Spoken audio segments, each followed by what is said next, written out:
Energy eclipse hangovers. Holy cannoli. Have you heard of this term? If you have, drop a little thumbs up in the comments below. I've had a lot of my energy alchemist and mastering intuition students coming to me talking about how they felt so fatigued, how they're feeling this sense of urgency, how they're feeling just anxious. They can't sleep, headaches, sometimes physically not feeling well. And I want to dive into this a little bit because we just had an incredible experience of an eclipse. And when an eclipse is, let's say you're in the path of totality, is visible to you, no matter how small or how tiny, it affects you on a different level, especially if it's during the daylight hours versus sleeping, especially if you are in that geographic location. And let me know too, did you get a chance to see the eclipse? Holy cannoli, how fabulous. I was able to see it, was at a friend's house, and it was spectacular. So I want to share the tips that I utilized firsthand to make sure that even though these amazing experiences were happening, and we're going to talk about what an eclipse can stir up, it didn't leave me feeling kind of groggy and hungover and tired and anxious and nervous of how will this all come to be. So first, let's just talk about eclipses. Eclipses are here to shake things up or to shift them, to shift your perspective a little bit. I want to invite you to think of it like destiny knocking. The universe comes and says, hey, psst, this is your true path. This is what your spirit came here to do. There is a calling for you.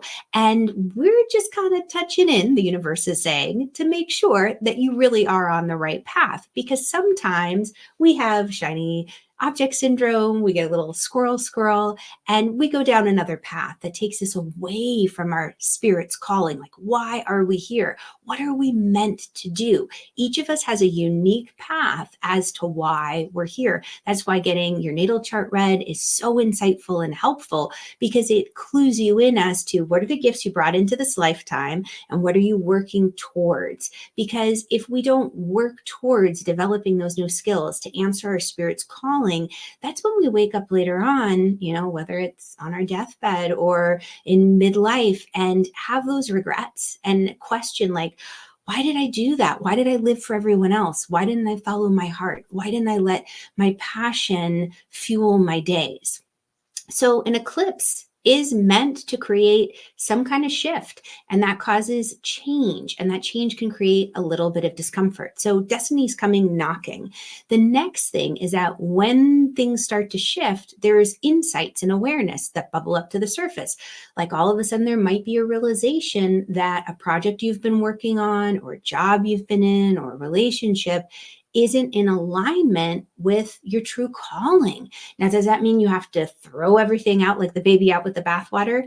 No, it just might mean that there need to be some shifts and adjustments made in order to get you back on your path of true calling, what it is, why you're here. So for example, I had a client who years ago, right around an eclipse, their job just kind of dissolved, and it was very unexpected and upsetting. They thought that all was well, and it hit them out of nowhere. They weren't expecting it.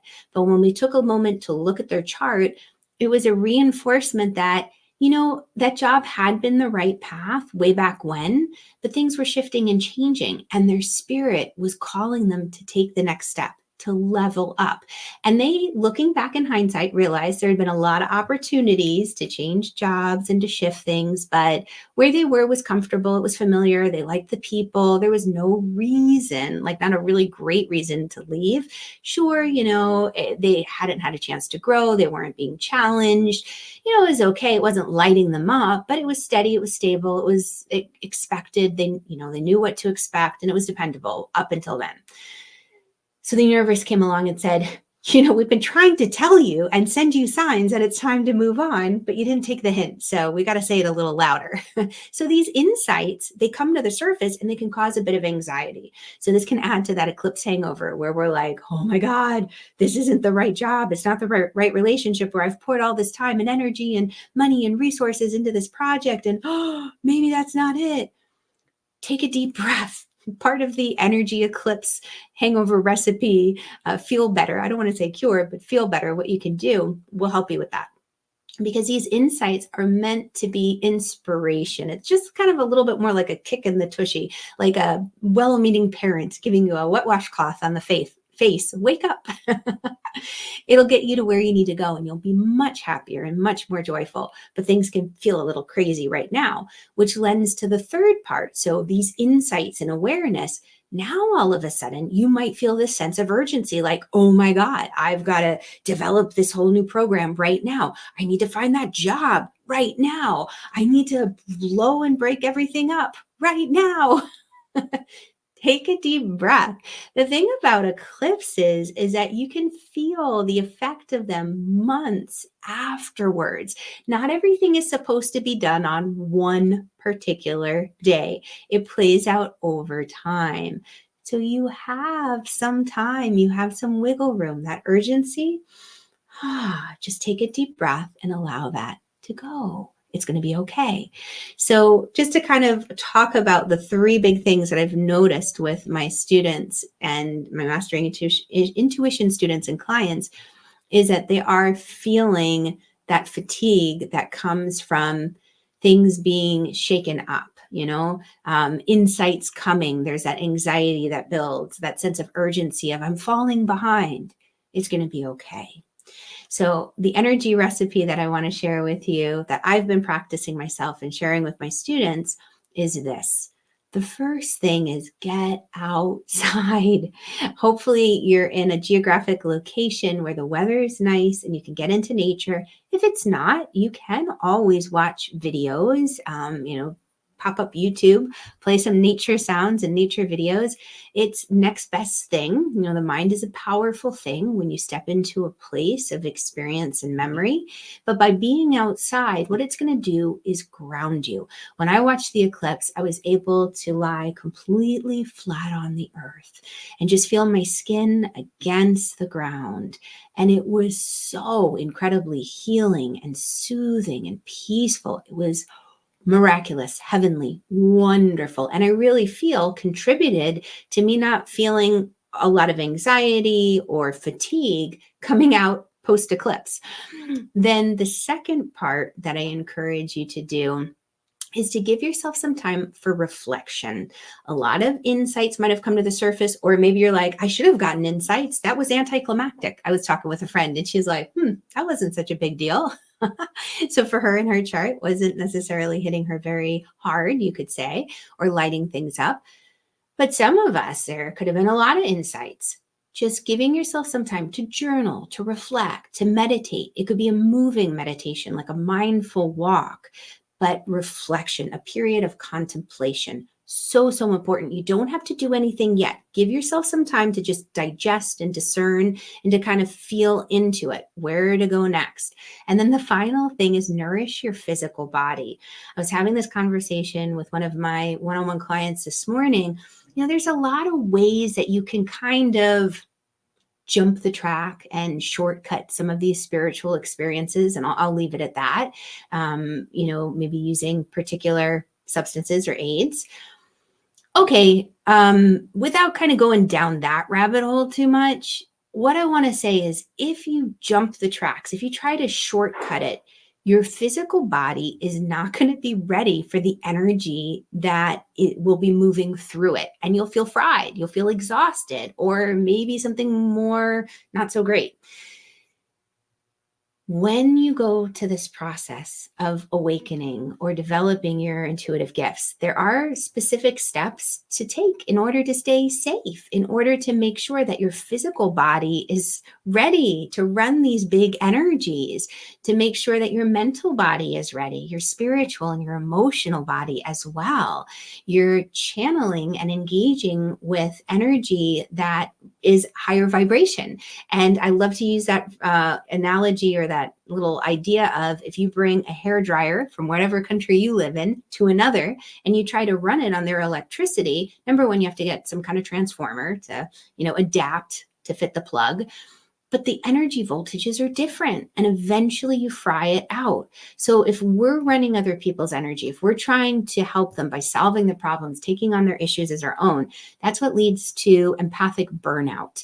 And same thing with an eclipse. A lot of energy came through. So just like in a lightning storm, when that lightning's going around, you want to be grounded so that it doesn't hit you and you get whacked or fried. Ground, ground, ground.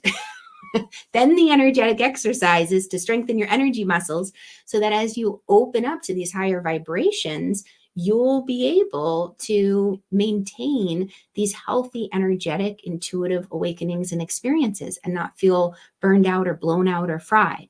This is very important. That's why I created my whole Mastering Intuition program, is because so many people have these incredible gifts that have felt like burdens that have exhausted them. Like, oh, I feel everybody's pain, I'm exhausted being in crowds. I get it. I'm right there with you. If I didn't have these intuitive practices, you become a little hermit, like, oh, I don't want to go out. Can't people today.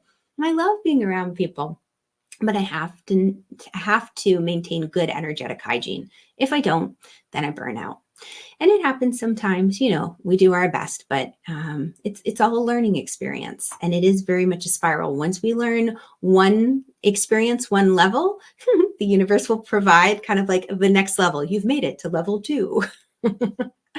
So, yeah, conversations for another time. Thank you so much for joining me today. It's fun to talk about these things and to align with the rhythms and energy of nature and the cosmos that are all around us. So, quick recap to help any eclipse hangover: 3 particular steps. Embrace Mother Earth, get out, ground, earth, forest bathe, however you see it, salt bath, that can work too. Second thing is reflection time. Contemplate, journal, meditate. Allow these ideas and insights to process. You don't have to do it all at once, at urgency. And then nourish your body. So eat vibrant foods. And that's the third one that I don't know that I went into great detail. It's probably why my angel said recap. The third one, nourishing your body. Be mindful of what you eat. If you're eating a lot of processed food or foods with coloring, or I won't get into the whole debate about, vegan versus carnivore, all that good stuff, but be mindful of the energy of the food that you're eating. You can look at something and see if it's vibrant and quote unquote alive, so that it energizes your body and just boosts your system. There's something to be said. I know that I've experimented and played with myself about noticing what I eat so that I can channel energy with more clarity. It's going to be different for each person. It really, really is. I'm a firm believer in that. You have to look at your physiology, your biology, and see what works for you. But choose foods that energize you and nourish your body. All right. Oh, I'm glad it was helpful and that you needed it. Thanks so much for joining me. If it has been helpful, please do share this with a friend. And I'm so grateful when you subscribe, because then you will be notified of when the latest video drops, or hit that little bell, all these good things. It really does help me out so much, and it enables me to bring more and more of these tips and videos to you. Have a great day. Mwah! Bye, guys.